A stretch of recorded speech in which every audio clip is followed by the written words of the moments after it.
Hi everyone, welcome back to another tutorial from Crazy Gamer.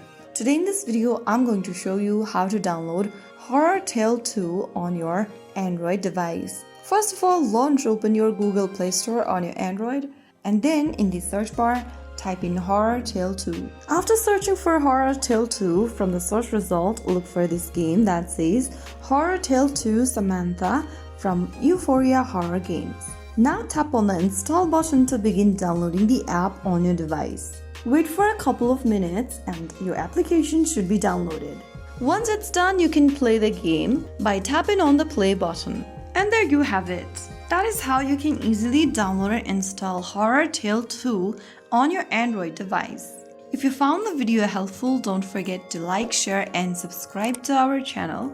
I will see you again in the next episode. Thank you for watching.